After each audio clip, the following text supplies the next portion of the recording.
Bonjour, je m'appelle Marie, je suis arrivée chez Max Havelaar en 2021 et je suis chargée d'innovation et standards, c'est-à-dire que je travaille sur une innovation qui est celle de développer des filières françaises équitables, c'est-à-dire sur des ingrédients qu'on peut produire en France comme le lait ou le blé. Mon métier concrètement il s'articule autour de deux volets, un aspect plutôt technique qui va tourner autour des cahiers des charges, donc comment est-ce qu'on les développe, comment est-ce qu'on les fait évoluer. Donc je travaille sur des aspects agronomiques, des aspects de traçabilité, des aspects de contractualisation, et puis un gros morceau qui est celui de savoir comment est-ce qu'on chiffre et qu'on définit un prix juste et rémunérateur pour les producteurs et les productrices. Et l'autre aspect de mon métier, c'est d'être en appui plutôt transversal aux autres pôles de Max Havelaar France, donc par exemple le pôle commercial en appui sur des rendez-vous, le pôle communication pour voir comment on peut expliquer et valoriser ce qu'on fait au quotidien auprès de différents publics, et puis enfin le pôle plaidoyer, en leur apportant une expertise et des chiffres pour étoffer leur argumentaire et voir comment est-ce qu'on peut passer à l'échelle de ce qu'on fait dans nos cahiers des charges, le porter potentiellement dans des lois. Une des réalisations qui m'a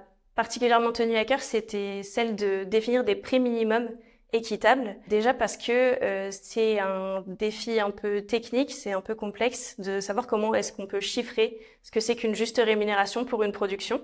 Ça implique aussi d'échanger avec de nombreuses expertes et ça c'est extrêmement intéressant. Et ensuite parce que c'est le cœur du commerce équitable, à savoir garantir une juste rémunération à prix plancher pour les producteurs et productrices, donc je trouve que ça a énormément de sens de travailler là-dessus. Une valeur qui est très importante à mes yeux, c'est celle de l'engagement.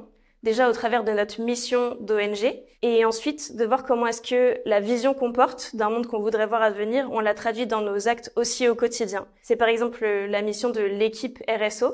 On est quelques salariés volontaires à en faire partie pour réfléchir par exemple à comment est-ce qu'on a une politique d'achat responsable ou encore de déplacement responsable.